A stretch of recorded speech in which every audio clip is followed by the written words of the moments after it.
Aquí estamos para decirle al mundo y a Colombia que el puesto nuestro no es el de ser esclavos en el trabajo, que el puesto nuestro no es el de ser invisibles en la calle, que el puesto nuestro no es una vitrina en el barrio rojo de Holanda, que el puesto nuestro no es el de vendedores de drogas. Nuestro mundo es otro. Nuestro mundo es el de la ciencia y el de la poesía, el de la magia y el de la razón. Nuestro mundo, nuestra posibilidad como pueblo dentro del planeta Tierra es el de ser vanguardia, porque tenemos algo que mostrar, tenemos algo que enseñar, tenemos una potencialidad que se puede volver acto en la historia misma de la humanidad, que es la inmensa diversidad natural de nuestra tierra y la inmensa diversidad cultural que la historia del mundo nos ha hecho poseedores.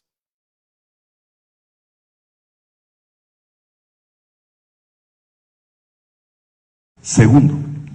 Y breve, por favor, doctor. Intentaré. Ustedes, me refiero al gobierno Duque, pero son ustedes, emitieron el año pasado 37 billones de pesos. Eso no lo propuse yo, lo hizo su gobierno. 37. Se destinaron a través del Banco de la República como liquidez a la banca privada. Allá llegaron 17 billones de esa emisión. Y automáticamente declararon asamblea de accionistas y repartición de dividendos. Repartieron 13 billones de pesos. Es decir, el banco público, en medio del hambre y la pandemia y la quiebra de 600,000 empresas, el Banco Público de la República trasladó de una emisión de dinero directa de prácticamente 13 billones a utilidades de 5 banqueros. Y por eso estalló la sociedad. Eso no se debe hacer. La propuesta mía no es, y usted prejuiciadamente lo dice, nunca lo he mencionado yo, quitar la independencia del Banco de la República. No, es que sea independiente. Que sea independiente. Pero lo que yo sí creo es que hay que hacer en tiempos de crisis lo de la FED en Estados Unidos. La banca central de Estados Unidos emitió, tal cual hizo el Banco de la República el año pasado, pero en lugar de dirigir esos recursos a las 1,000 más grandes empresas y a la utilidad bancaria, lo entregó a todo el empresariado de Estados Unidos y a los hogares que le llegaban los cheques a su casa. Por eso en Estados Unidos el año pasado bajó la pobreza, lo mismo sucedió en Europa, lo mismo sucedió en el este asiático y en cambio en Colombia se nos disparó la pobreza y el hambre. Muchas gracias, doctor Petro.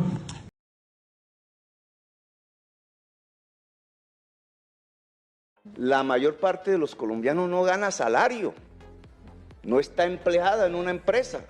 46%. No existe la concepción salarial. Recibe ingresos de su trabajo de rebusque. Y el salario mínimo nada tiene que ver con ellos. Es decir, que lo que hay que buscar no es solamente cómo crece el salario real a partir del crecimiento de la productividad en Colombia. Y alguien me podría preguntar, bueno, ¿y cómo crece la productividad? Es decir, cómo los trabajadores y las trabajadoras hacen por unidad de tiempo más cosas. Eso se hace con conocimiento, con inteligencia. Por eso hay que lograr que por lo menos toda la juventud colombiana pueda tener acceso a la educación superior, porque esa es la base del crecimiento de la productividad, que es la base del crecimiento de la riqueza.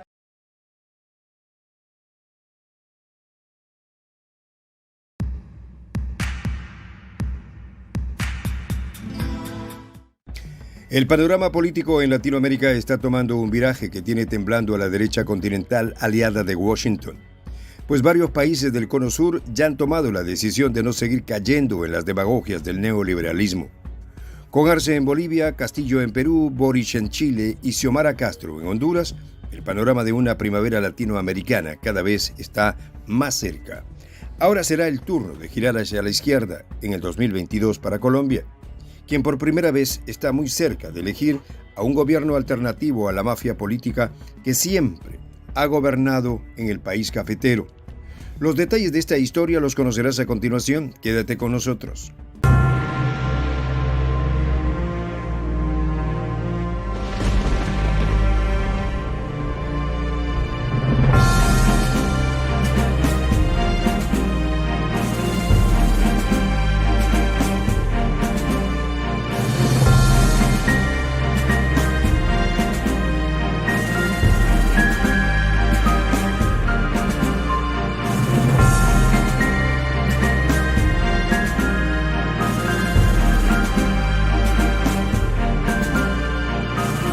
Voz de la Patria Grande. Desde el 2018, Colombia eligió al peor presidente que ha tenido en su historia reciente, incluso superando a quien lo puso en el poder, Iván Duque, el gran desastre de la derecha y la apuesta política por más faída del neoliberalismo. Hoy tiene miedo. Junto con él, la derecha colombiana se ha mostrado bastante asustada, pues lo único que ha salvado al país de un revolcón político ha sido la situación mundial de la pandemia que ha aquejado a todos los países a nivel mundial desde el 2020. A finales del 2019, el país se había dado cuenta del fracaso que representaba a la cabeza del gobierno alguien como Iván Duque, situación que se fue agravando en el 2020 y por último en el 2021 fue el año en que la gota derramó el vaso, algo que ha sepultado a Duque. Desde que se ha anunciado la época electoral en Colombia, muchos se ha hablado de un candidato, el que representa al sector socialdemócrata y de izquierda en Colombia, Gustavo Petro. En el escenario electoral, Petro se ha llevado todas las miradas, desde el sector que le teme profundamente hasta la mayoría de la gente, que a día de hoy no aguanta el continuismo neoliberal que se ha tenido desde los años 90. Desde todas las miradas, el pueblo colombiano ha decidido decir no más a las fuerzas reaccionarias del uribismo, en cabeza de Álvaro Uribe, pues desde el gobierno de su protegido solo se ha obtenido pobreza, crueldad y corrupción estatal. Contando con ese nefasto prontuario, la pobreza en Colombia aumentó en un 6.8% con respecto al 2019, dejando a un 42.5% en situación de vulnerabilidad. Ante esto, el pueblo colombiano decidió protestar. Sin embargo, lo que encontró por parte de Duque fue una represión nunca vista, sellando así el declive de un mafioso y corrupto régimen que representa el neoliberal Duque y abriéndole las puertas a Petro para ser el nuevo presidente de Colombia. Debido a todo el fracaso que ha representado Iván Duque para el proyecto neoliberal en Colombia, hoy el sector más mafioso y politiquero en cabeza del expresidente Álvaro Uribe Vélez está atemorizando ante la eventual victoria de Petro en las elecciones. Debido a esto, el escenario electoral se torna muy oscuro, pues con la cooptación que tiene la ultraderecha de los organismos electorales por parte de la izquierda y la misma gente se ha comenzado a desconfiar de la honestidad de la reacción uribista por entregar el poder a un gobierno para la gente. Por otro lado, esto es lo que más ha sepultado a los candidatos de derecha, el pacto histórico, fuerza alternativa que ha surgido como cambio a la vieja forma de hacer política. Se está llevando todas las miradas. Seduciendo al electorado colombiano, el pacto histórico no solamente quiere obtener el mandato presidencial, sino apostar por la renovación del Congreso, por lo cual necesitaría 55 senadores y 88 representantes a la Cámara para ser mayoría. Una mayoría que permitiría a Petro o cualquier otro candidato del pacto histórico gobernar con la seguridad de reformar varias leyes del neoliberalismo, una situación que a los banqueros y grandes multinacionales tiene temblando. Por su parte, la única estrategia que ha encontrado la derecha colombiana para intentar aliviar el abrumador peso de la rabia popular y el descontento es atacar a Petro por sus ideales, una situación que en contraste del 2018 ya no les está funcionando. Es así que en los debates en donde participaron los candidatos amigos de Uribe, el senador Petro fue prácticamente el centro de este debate, demostrando que la derecha no tiene ningún programa político para hacerle frente al senador de izquierda. Un panorama desalentador para quienes en compañía de Washington quieren seguir saqueando al país cafetero. Pero esta vez ven sus planes realmente amenazados por la voluntad del pueblo colombiano. Desde el Bogotazo, donde falleció el líder liberal Jorge Eliezer Gaitán en 1948, Colombia no veía tan cerca tener un gobierno popular como el que ahora se asoma en cabeza del pacto histórico. Un despertar colombiano y un nuevo camino de la patria grande se ve más cerca que nunca. Lo más interesante del asunto es que muchos actores políticos de izquierda han pregonado lo que está pasando. Los intentos desesperados de la derecha por conservar el poder están saliendo a la luz, como es el caso del precandidato Alex Char. Alex Char, perteneciente a uno de los clanes políticos más poderosos del Caribe colombiano, ha inscrito su candidatura por firmas. Lo que, increíble del asunto, es que lo que ha hecho con más de 2,5 millones de firmas en menos de un mes. Una cifra que ha despertado la sospecha del proceso que ha utilizado Char en la recolección de firmas. Pues desde que entregó las rúbricas han surgido diversos testimonios que confirman las irregularidades de las que ya se sospechaba.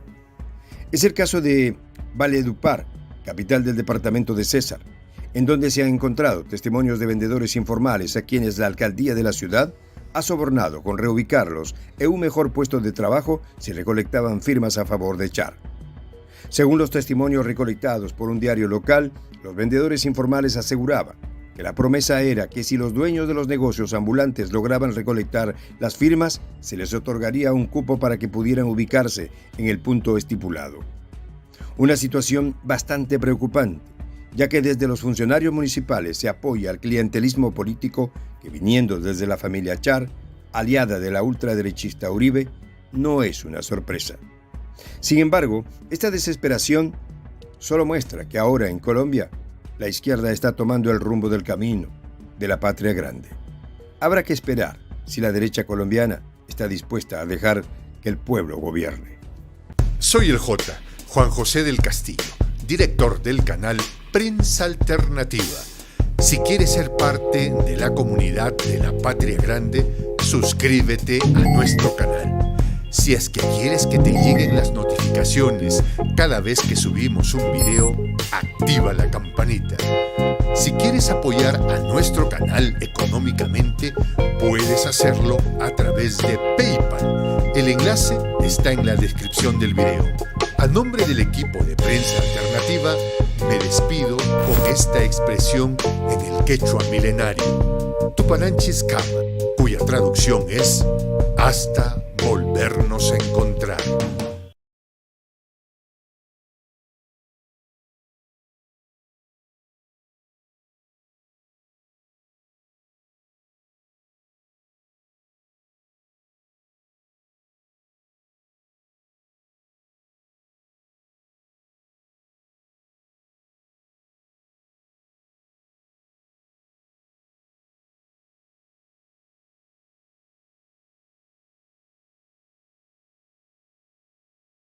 Los poderosos colombianos son maestros en manipular y en robarse elecciones.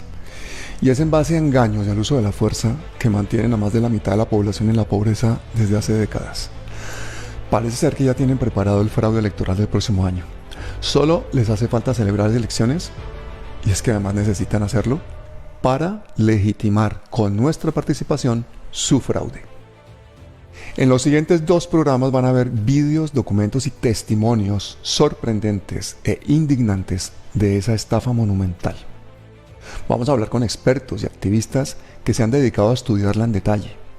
Nuestro propósito, evitar que se vuelva a suceder en el 2022.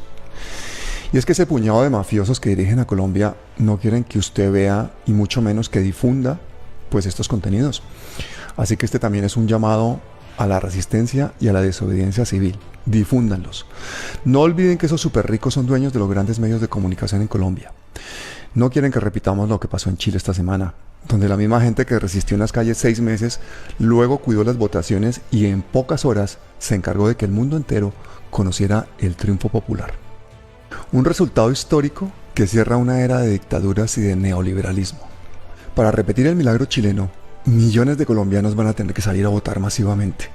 Y a la vez, cientos de miles de voluntarios tendrán que trabajar coordinadamente en varios frentes. En los siguientes minutos vamos a mostrarles algunos de los principales obstáculos que se están poniendo para registrar las cédulas. Hablaremos de la compra de votos, hablaremos del entramado de empresas propietarias de los diferentes softwares electorales, a la cabeza de los cuales está Thomas Greg & Sons, un monopolio de la élite que desde hace décadas nos obliga a creerles por acto de fe quién es el que gana las elecciones. Y digo fe, porque para hacer totalmente opaca su labor, estas empresas no se dejan auditar alegando propiedad intelectual. Como si la vida, la democracia y la libertad no fueran el mayor patrimonio inmaterial de los colombianos. Intentaremos que millones de colombianos entiendan cómo realizan las élites esta estafa monumental y esperamos que la indignación los saque de su zona de comodidad para que en los siguientes meses trabajen activamente por la libertad y el futuro de sus hijos. Porque como decía Abraham Lincoln, ningún hombre es demasiado bueno para gobernar a otro sin su consentimiento. Dicho esto, cedo la palabra a Kate Benavides, activista y analista internacional, parte del equipo de Palabras Mayores desde hoy y quien va a moderar este conversatorio. Kate, bienvenida. Pablo, buenos días. Gracias por la invitación. Para mí es un honor. Te sigo muchísimo desde hace, no sé, un año más o menos y pues un honor para mí estar aquí, no solo en tu programa, sino también moderando un poco. Bueno, pues empezamos. Los colombianos en el exterior, especialmente los que despertamos conciencia hace poco, y me incluyo muchísimo, nos indignamos cada día con las noticias, esto lo que comentabas antes, todo lo que está ocurriendo, con todo lo que pasa en Colombia, y por eso hablo desde la experiencia. Muchas personas estamos inscribiendo nuestra cédula en los consulados más cercanos para ejercer nuestro derecho al voto. De hecho, que hoy se siente menos derecho y más una obligación moral. Pero ¿qué ha pasado? Tenemos, oh sorpresa, aquí también hay muchísimos inconvenientes. Y de eso vamos a hablar hoy, de los inconvenientes que nos hemos encontrado desde el momento en que decidimos, mira, esta vez voy a votar, hasta cuando se eligen nuestros honorables representantes. Connie, cuéntanos qué ha pasado con los consulados móviles. Bueno, les hago un breve recuento de las graves denuncias que se han venido presentando alrededor de cómo opera el proceso en los consulados de diferentes países en el mundo. Podemos empezar por Estados Unidos. Allí han sido múltiples denuncias. La falta de envío de los consulados móviles. Por más que se hizo la solicitud, esto no se llevó a cabo. Que hay una inoperancia dentro de los consulados, que no existen los recursos ni humanos ni económicos para poder desarrollar un proceso adecuado con los servicios del consulado hacia la ciudadanía. En Reino Unido alberga más de 363,000 colombianos y no se envió el consulado móvil a las diferentes ciudades que se encuentran muy apartadas de donde está el consulado. Un solo consulado para todo el país. Para 363,000 colombianos, exactamente. En Alemania pasó exactamente lo mismo. En Alemania también es un consulado para la cantidad de colombianos que se alberga. En Madrid, pues Madrid sí tiene un caso muy especial y es que el cónsul de Madrid es Luis Guillermo Plata, el mismo gerente de la pandemia y el gerente de la campaña de Duque a la presidencia. Entonces es claro que desde ahí se está gestando como una inoperancia para que no se puedan realizar estos debidos procesos en las inscripciones de cédula. Son a ellos a los que no les convienen, pues entonces pensamos que están dilatando todos estos procesos. España, el País Vasco, que alberga tantos colombianos, también igual no fue posible que llegaran el consulado móvil. Pasó igual en Italia, Florencia, Portugal. En Portugal hay un caso muy especial. Se solicitaron el consulado móvil y la respuesta fue que los datos biométricos se confirman primero antes de cargarlos al sistema, o sea, hasta que se cierren las inscripciones, a lo cual no da tiempo como para que las personas podamos confirmar y decir no estamos y poder realizar nuestra previa inscripción. Algo que también reportó de Inglaterra es que hicieron un consulado móvil en Manchester, que está bien al norte de Inglaterra, pero la avisaron el día jueves y y el consulado móvil era un sábado. No da tiempo para que la gente se informe o se prepare, no da mucho tiempo para que la gente vaya. Fue exactamente lo mismo que pasó aquí en Suecia y en Australia. En Australia hay 2 consulados, uno en Sydney y otro en Canberra. Hicieron muy dispendioso el proceso, a lo cual se perdió la oportunidad de que la gente pudiera inscribir sus cédulas. Sí, también pasó en Zaragoza que hicieron consulado móvil, pero con aforo limitado para inscribir las cédulas. Entonces, si tenían habilitados para inscribir 20 personas y se presentaban 30, pues quedaban 10 sin ser inscritos. Angie, ¿qué te pasó a ti? ¿Qué ha pasado qué pasa cuando logras inscribirte en Madrid, en tu caso? Observé bastantes irregularidades. La primera fue que la persona que me inscribió, él puso mi cédula debajo de la hoja. Eso me causó mucha curiosidad, y cuando yo me fui, yo me llevé solamente el desprendible. Me olvidé de que él tenía la cédula debajo. Yo me fui, pero afortunadamente tengo una memoria fotográfica. Vine a echar la cédula digamos, de extrañarla el día que la fui a sacar para verificar los datos, a ver si yo ya estaba inscrita en el censo, y me di cuenta que no la tenía. Entonces ahí me acordé que se habían quedado con ella, pero yo dije, bueno, ¿por qué no me llamaron? Si en el consulado o sea, tienen tus datos y saben que estamos en un proceso importante donde vas a necesitar, porque no puedes votar con el pasaporte, ¿por qué no te llaman? Bueno, entré y me di con la sorpresa de que la persona que fue a buscar mi cédula sacó 2 morros así de cédulas, y no eran cédulas nuevas, eran cédulas que tenían guardadas en el consulado con unos cauchitos. Y yo dije, bueno, toda esta gente, ¿qué hacen con todas estas cédulas acá, ¿no? La otra cosa fue que cuando yo la estaba inscribiendo, el señor que me escribió mal mi correo electrónico. Y yo me di cuenta, también le dije que eso no era posible, que fueran a escribir mal un correo electrónico, porque después la información no llegaba, y el señor se enojó, se paró, fue, cambió la hoja. Después yo me di cuenta que no estaba inscrita en el censo electoral, ya tenía que estar y no estaba. Entonces yo me metí a la página de la registraduría, y lo que estoy viendo es que dicen que automáticamente tú cumples 18 años, quedas inscrito en el lugar donde vives. Pero entonces esto se presta para muchas irregularidades. Lo que le están diciendo aquí a la gente es que no se preocupen, que si finalmente no están en el censo electoral, o sea, no aparecen en el sistema, que ellos con la cédula y con el desprendible que les dan, uno se da cuenta que muchas veces a uno le duplican la cédula. Es decir, si yo estoy en el sistema votando en Colombia y estoy aquí, voy a votar aquí, pero eso no está en el sistema, es muy fácil cancelar el voto de aquí y que alguien vote allá por mí.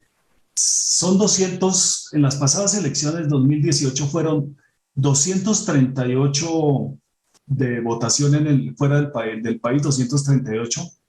Entonces uno pensaría, en el exterior no son muchos. En Colombia, pues ya la cosa se multiplica muy grande por la cantidad de mesas, pero siendo así, uno dice, los partidos y la sociedad en sí debería prepararse para estar acudiendo a estos 238 sitios a ayudar a ser jurado de votación y ayudar a ser, después de eso, escrutadores, con la particularidad, y hago claridad, que para ustedes en el exterior no existe escrutinio, o no existió escrutinio. ¿Va a volver a pasar en el 2022? No existe, lo digo porque yo en ese entonces, en la segunda vuelta, que era el auditor de Colombia Humana, lo que se observó fue que las bolsas que vienen por valija diplomática del exterior llegaron a una de había una oficina en la registraduría aquí en Bogotá, donde iban llegando y se iban acumulando, y no hubo escrutinios. Entonces se pregunta uno, el esfuerzo que se hace fuera del país, las elecciones, hay una particularidad que las autoridades electorales en Colombia no hacen el proceso completo, simplemente bajo el criterio tal vez de que el resultado en el exterior no importa, entonces no hacen escrutinio. Esa fue una de las excusas que tuvieron de la registraduría de que el resultado del exterior no influía sobre el total de votación presidencial y por lo tanto no se hacía el proceso de escrutinio. Hay que preguntar, ¿esta vez se va a hacer escrutinio del exterior? ¿Dónde lo hacen? ¿Quiénes asisten a ese escrutinio? ¿Cómo se haría el proceso de escrutinio del exterior cuando allí los días de votación son más amplios que aquí en el país? Son varios días. Aquí solamente es un día. Y uno se pregunta, ¿y por qué tendría que ser varios días? ¿Por qué el resto de naciones lo hacen en un solo día? ¿Por qué Colombia lo alargamos a una semana y cada día se presentan cifras? Entonces tendríamos que tener una preparación y una respuesta. ¿Cómo hacemos para hacerle seguimiento a esas cifras día a día que se producen en el exterior? Uno no logra entender qué bases de datos cruzan para hacer depuración electoral, que toca tenerlo en cuenta. La depuración electoral, uno pensaría, para las personas del exterior es Inmigración Colombia. ¿Podría jugar un papel activo en este proceso de depuración del censo electoral? Yo pensaría que sí. Usted cuando sale por el aeropuerto legalmente, tiene que presentar su número de documento. Yo debería poder pedirle a inmigración cuántos millones de colombianos tienen ellos en sus bases de datos que han salido por la puertica del aeropuerto y poderlo cruzar contra las bases de datos de la registraduría y poder determinar que dónde están ellos registrados para la votación. Si está fuera del país, saquémoslo y no están inscritos, los vamos a sacar de como votante activo, o lo vamos a dejar que quede válido que esté votando aquí en Colombia, a pesar de que está en el exterior. Algo muy personal que me pasó, yo llego a Suecia hace 4 años y lo primero que hago es actualizar mis datos en el consulado, inscribir mi cédula. Yo voté para el 2018, para Congreso, representantes, presidente y para los acuerdos de paz. Y hoy también busco en el censo electoral y mi cédula no aparece, o sea, no debería haber un cambio, ya que este registro se hizo hace 4 años. Tú pudiste votar en el año 2018, donde estás radicada actualmente, y ahora que has entrado al censo electoral ya no sales. Ya no aparece mi cédula, dice que no hay un registro asociado con el número de cédula. Entonces, por eso fue que empecé, bueno, ahí vamos con la aplicación, por eso fue que descargué la aplicación y empecé a hacer todo el proceso, a lo cual cuando ya estoy en la parte de identificación del rostro, me dice que tengo que darle permisos de cámara. Cuando voy a la aplicación, a los ajustes de la aplicación, solamente pide permiso para la ubicación, no para la cámara. Entonces he tenido problemas con eso, la instalé, la desinstalé, la volví a instalar y sigue igual en el mismo tema. Hay otras personas que también denuncian pues que les exige mucho el tema del registro de cámara, o sea, como que la luz, la sombra, no, muy blanquito, o sea, como que le pone mucha dificultad para poder continuar y terminar el proceso. Hace alrededor de 15 días hicieron una actualización de la aplicación. Entonces, ¿qué están recomendando a la gente? Que descargue, que borre todo el historial que tenga con respecto a la aplicación, que descargue la aplicación, que borre la aplicación, que la descargue nuevamente y haga el proceso nuevamente. Pero luego dice, bueno, voy a empezar a hacer la inscripción nuevamente y dice que tienes una inscripción que ya está hecha. Entonces, en estos casos, hay que enviar un correo a un correo que se llama electoralexterior@registraduría.gov.co. Pero antes de presentar la incidencia, antes de enviar el correo, nos recomienda hacer una eliminación de todos los datos, eliminar la aplicación y volverla a instalarla y hacer el ejercicio completo.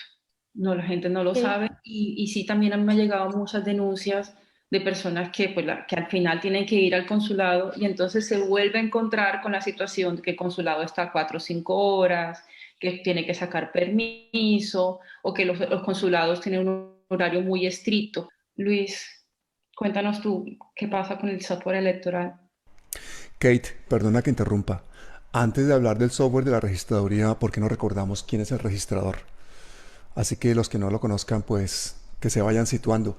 Que nos lo cuente Ariel Ávila, que lleva años investigándolo.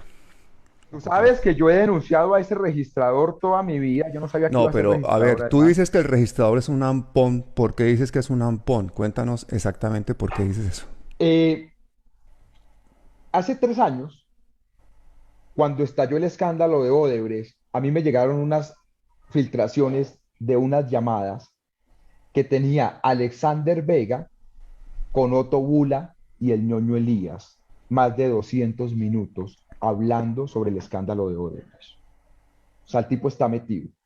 Dos, un uribista, además, un señor que fue candidato a la alcaldía, a la gobernación en Antioquia, lo señaló de ser a él de vender sentencias del CNN. El año pasado, en la fundación donde yo trabajaba, básicamente detectamos cómo él entregó las registradurías departamentales a todos los clanes políticos. Incluso el registrador del Atlántico le agradeció a los Char y no al registrador el nombramiento, para que se den cuenta cómo es esto.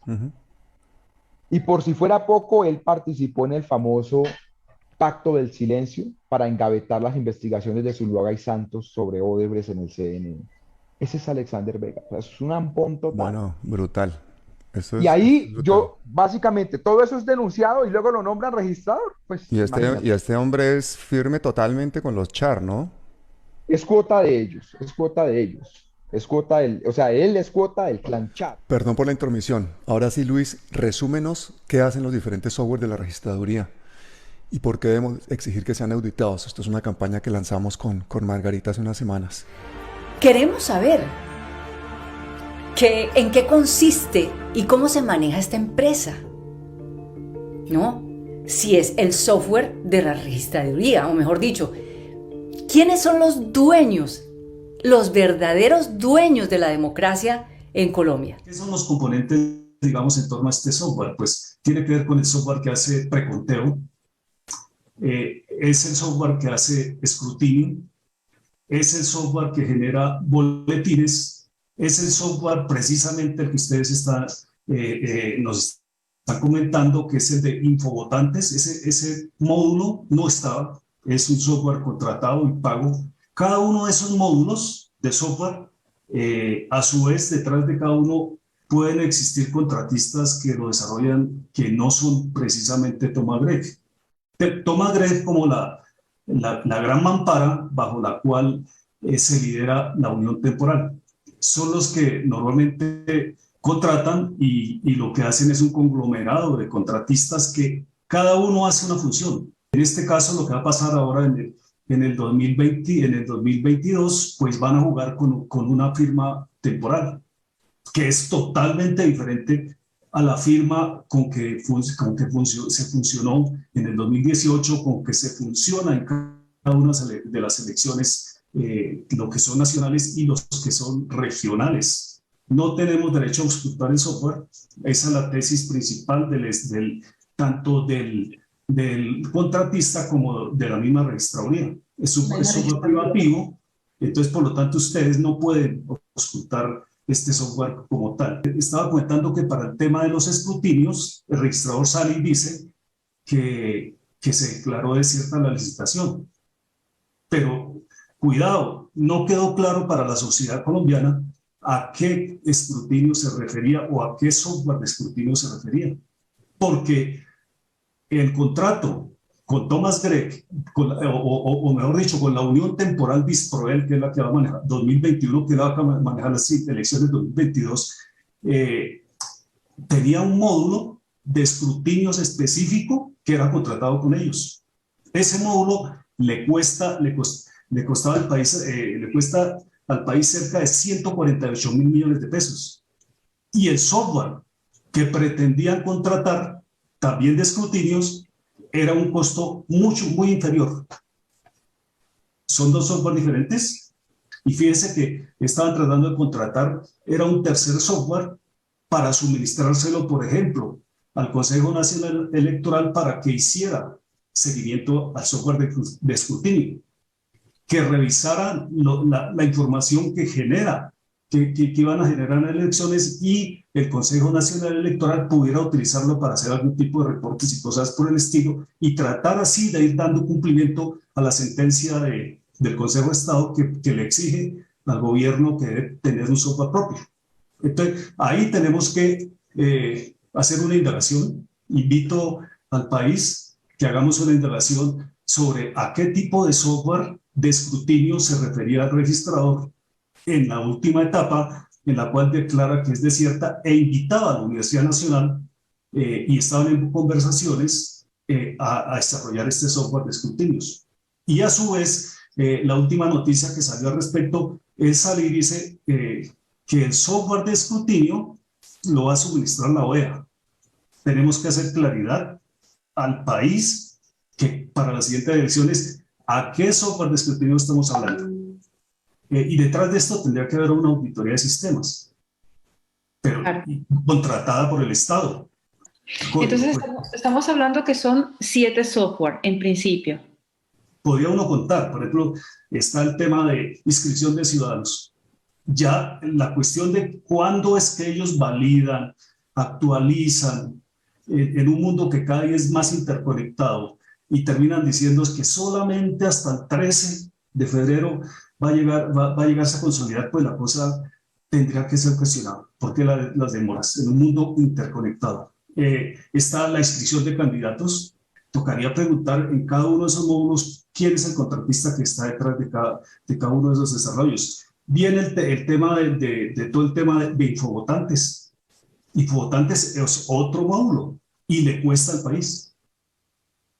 ¿Quién está detrás? Está el tema de los jurados de votación, testigos electorales. Testigos electorales es todo otro software. Está el tema del preconteo. Ese genera toda una custodia de software, de los códigos de fuente que son guardados a su vez por Thomas Roux. Fíjense que ahí entra otro pedacito que es Thomas Roux, que es el que termina en una cajilla de seguridad de Thomas Roux en las instalaciones de la zona industrial. Ahí se guarda el software que por lo menos entrega ASD. Pero ese no es el único software. Después viene el software de escrutinios. Después viene todo el tema que tiene que ver con el software que la vez pasada el encargado era Indra.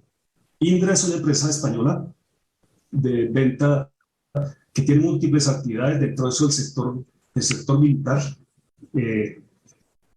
Indra, ¿qué hacía? Ellos se encargaban de consolidar la información que se generaban de las diferentes departamentales y generan lo que observan los colombianos, que son los reportes o los boletines. Y una pregunta, porque veo que el de escrutinio es el que ha quedado desierto. Yo me imagino que en todos los puntos de este proceso se puede hacer algún tipo de manipulación o de fraude o lo que sea, pero ¿cuál es el más crítico de todos? Del software más crítico, en el momento en que decimos aquí es donde se hace donde se gana o se pierden las elecciones. El de preconteo, que es prácticamente con el que la gente considera que está electo el presidente. Estamos hablando de presidenciales, no así tanto en las legislativas. Es crítico porque es con el que usted emite el resultado, y la gente queda con la tesis de que ese es el resultado final de la votación. No importa lo que haya pasado detrás de eso. O sea, claro, al votante en sí, al país como que no le interesa, no se quisiera enterar, y se pregona como un éxito que la rapidez con que se emite este resultado de preconteo es el que es válido.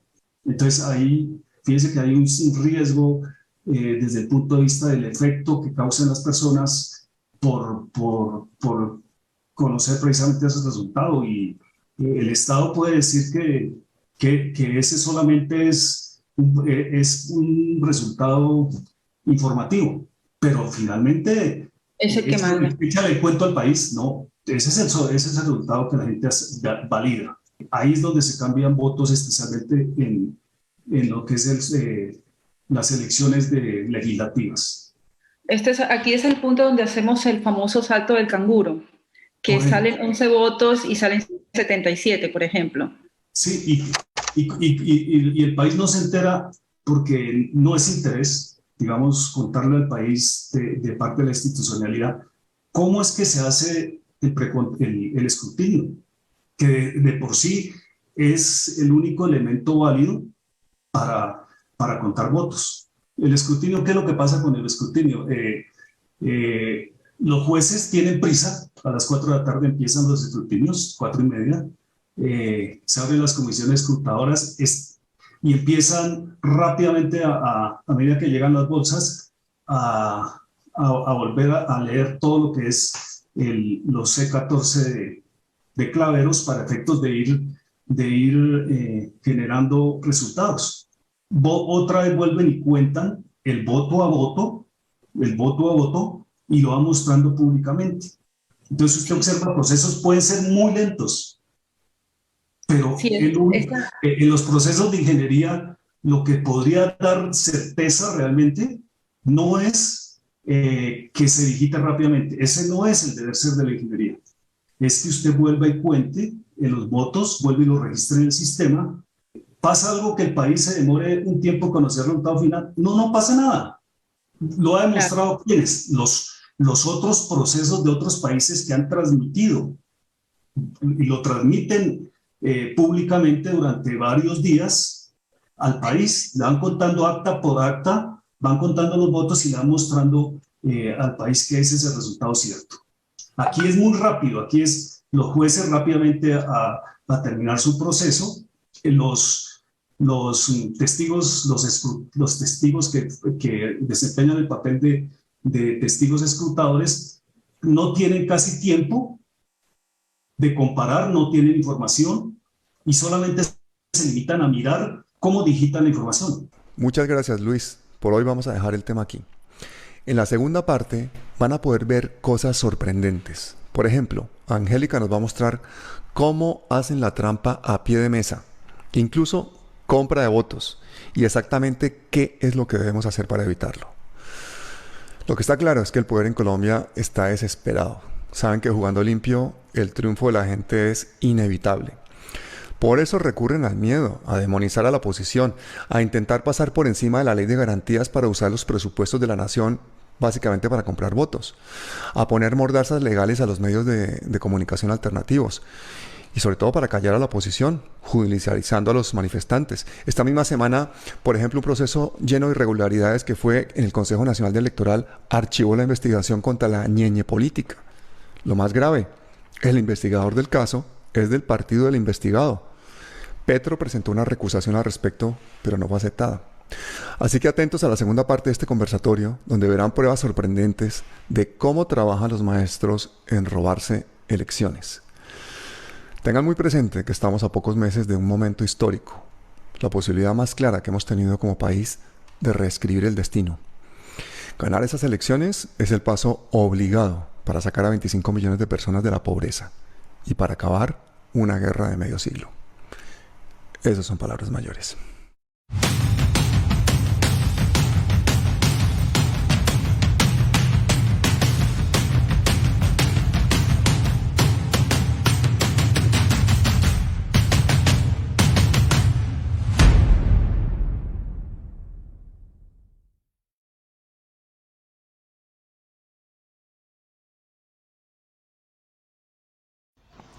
¿Por qué tanto odio contra el candidato del pueblo, Gustavo Petro? Al contrario, debieran optar por cambiar la historia de este país. Escuchemos. El doctor Gustavo Petro no robó a Rificar, no robó la Ruta del Sol, no despojó a 3 millones de campesinos de sus tierras, ni los sacó a las ciudades a pasar necesidades y hambre.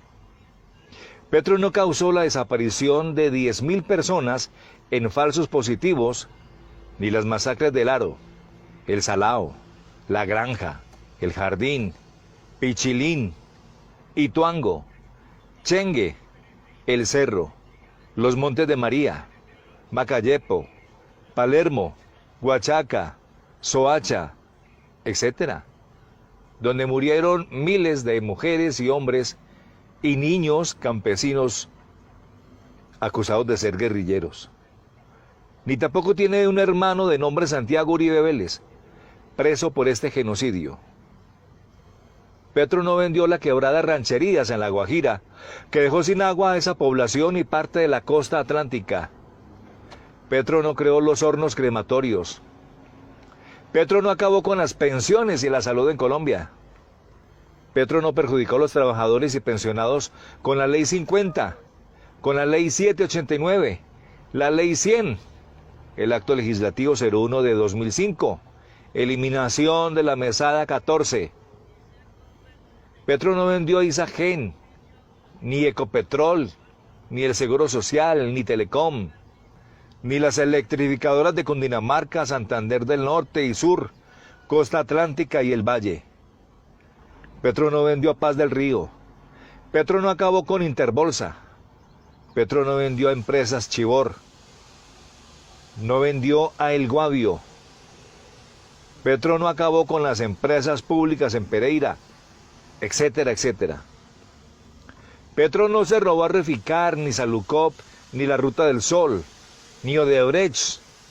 La pregunta del millón, amigos que escuchan: ¿estamos enterados o injuriamos por desconocimiento? En algunos países la economía progresista es aplicada y manejada a favor del pueblo.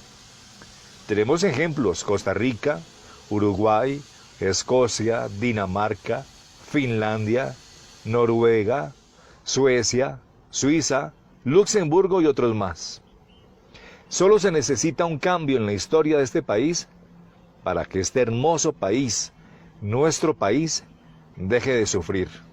Hace 200 años, 200 largos años, venimos siendo engañados por lo que ustedes llaman la derecha, que son el Partido Liberal, Conservador, y ahora los nuevos partidos, Cambio Radical, Partido de la U, Centro Democrático, Colombia Justa Libres, el Partido Mira, que es manejado por pastores que solamente se quieren enriquecer con el dinero de la fe del creyente, pero son ávidos de poder, son ávidos de tierras, son ávidos de guardar miles de millones de pesos en sus cuentas, engañando a la gente. Esa gente son ratas de alcantarilla, son corruptos. Si no desean seguir siendo utilizados, háganlo con el poder que tienen en su mano ahora, que no es más que su voto. Pero ya basta de tanto odio hacia Gustavo Petro. Si no lo conoces, no lo critiques. Te invitamos a conocerlo. Ustedes pueden no estar de acuerdo con la mayoría, pero tienen su arma, que es el voto. Y úsenlo. No agredan a quienes no han arruinado este hermoso país. No culpen a Petro de lo que ha hecho la derecha en este país, derecha criminal y corrupta. Que Petro es guerrillero, que es comunista, pues así mismo fueron tildados en su momento personajes importantes en la historia de nuestro país, como Simón Bolívar, Antonio Nariño, Camilo Torres, José Acevedo y Gómez, Jorge Eliezer Gaitán, Nelson Mandela, Martin Luther King, Mahatma Gandhi, John Fitzgerald Kennedy, Abraham Lincoln y muchos más. Si no hubiese sido por sus sacrificios, hoy estaríamos sumidos en la esclavitud y una mayor exclusión. Así que te invitamos a que hagas viral este audio. Compártalo en las redes sociales. Difúndalo entre sus amigos, vecinos, familiares, y que se escuche por todo el país y fuera de nuestro país este mensaje: no más odio hacia Gustavo Petro. Él no es el enemigo. Nuestros enemigos están en las clases que nos gobiernan: Iván Duque, Uribe, Vargas Lleras, Andrés Pastrana, César Gaviria, Ernesto Samper, que todos provienen del mismo sancocho de corrupción, asesinatos, narcotráfico, etc. Te invitamos a que utilices tu voto en contra de estos criminales zampones de cuello blanco y a favor del pueblo. Apoyemos la Colombia humana, apoyemos el pacto histórico para renovar este Congreso corrupto lleno de ratas de alcantarilla, lleno de corruptos. Utilicemos la fórmula 5586 del pacto histórico. Y no más odio contra Petro. Petro presidente.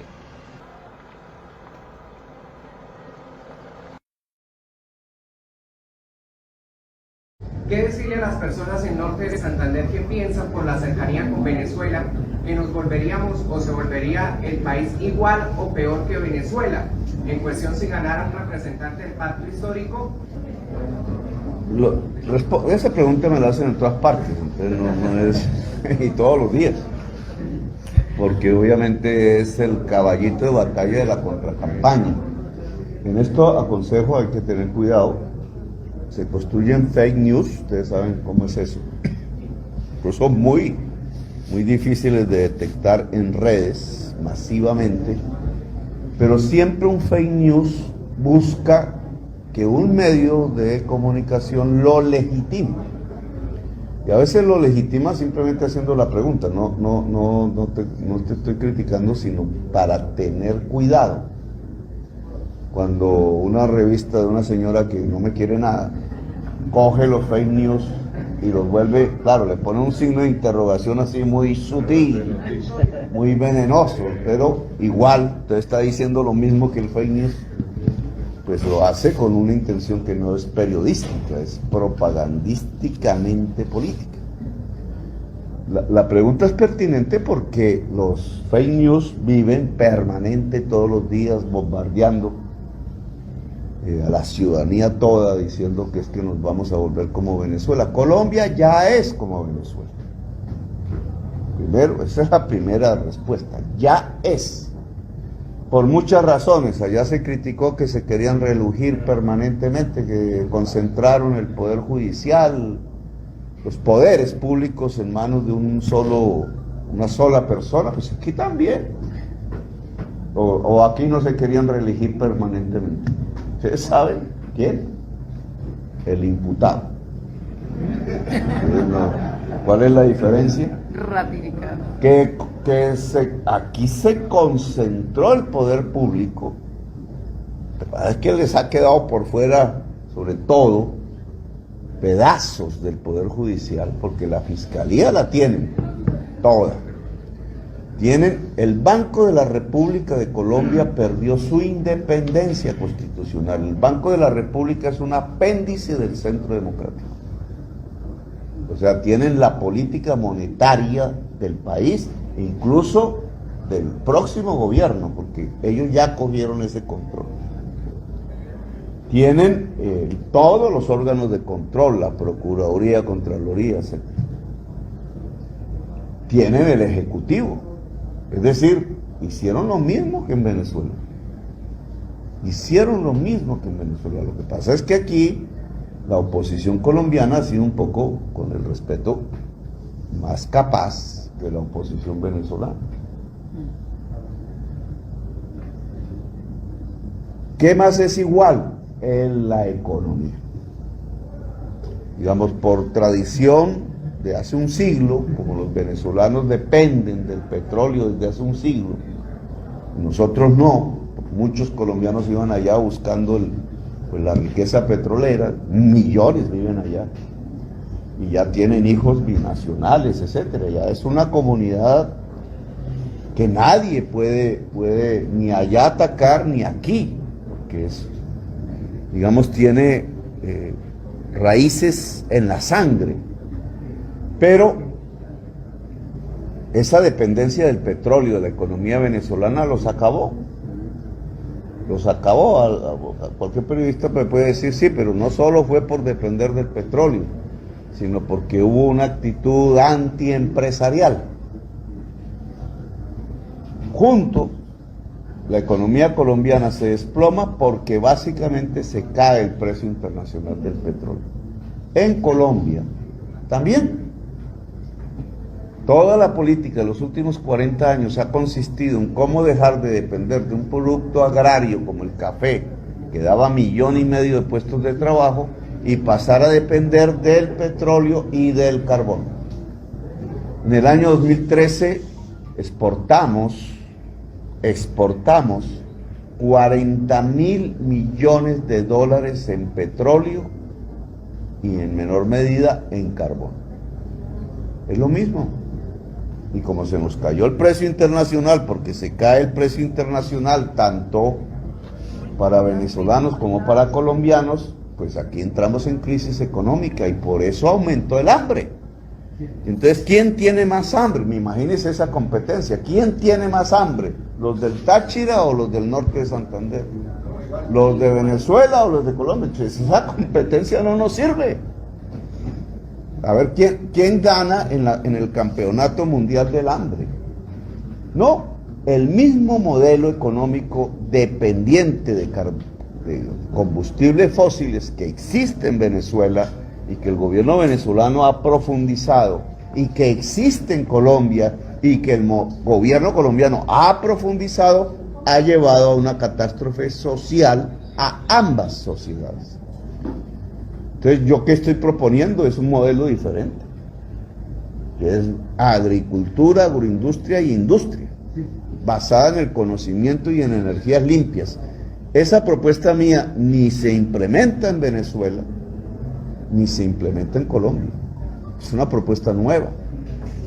Entonces, digamos, la tesis que nosotros volveríamos a Colombia como Venezuela son fake news, porque Colombia ya es como Venezuela. Y lo que nosotros proponemos, si nosotros estuviéramos allá, que no es nuestra función, pues estaríamos proponiendo el cambio del modelo económico de Venezuela. ¿Cómo va a depender del petróleo si el mundo va a dejar de consumir petróleo? Pero como somos colombianos y estamos en Colombia, entonces se lo proponemos a Colombia. ¿Cómo vamos a depender del petróleo si el mundo va a dejar de consumir petróleo? Tenemos que hacer algo para reemplazarlo y podemos. Que entre otras me sirve para hablar del tema del carbón, que en norte de Santander es importante. Sobre todo la producción de coque, que se exporta además. No es que Petro vaya a acabar el carbón, la extracción de carbón en Colombia, es que el mundo rápidamente va a dejar de consumirlo. Incluso el coque. El coque es quizás lo que más resista en el tiempo. Pasará mi gobierno y quizás otros 2 más, y aún se seguirá exportando coque. Pero el norte de Santander debe entender que ya hay tecnología que permite hacer acero sin coque. Y que la van a implementar, incluso la van a subsidiar en el mundo precisamente para salvar la vida de la humanidad. Y como eso es así, entonces lo que hay es que preparar las condiciones para que un cierre del mercado mundial para carbón, para petróleo, no provoque una catástrofe social en Colombia. Y eso implica un gobierno que pueda dialogar con petroleros, con carboneros, con los trabajadores, con los empresarios, para lograr procesos de reconversión tranquila en una transición que en el caso del carbón Cerrejón se vuelve inmediato, Guajira y Cesar, que en el caso del petróleo implica 12 años y quizás 20 años para el coque. Va más allá, digamos, de cualquier gobierno de 4 años, pero hay que comenzar a hablar del tema para que no se convierte ya en el momento en que se acaba, entonces una catástrofe social en la región, sino que hay que tener en cuenta que el mundo va, eso deberían estarlo discutiendo los venezolanos, pero no lo discuten. En Colombia sí debemos discutirlo, es decir, Colombia debe basar su desarrollo en agricultura, agroindustria e industria.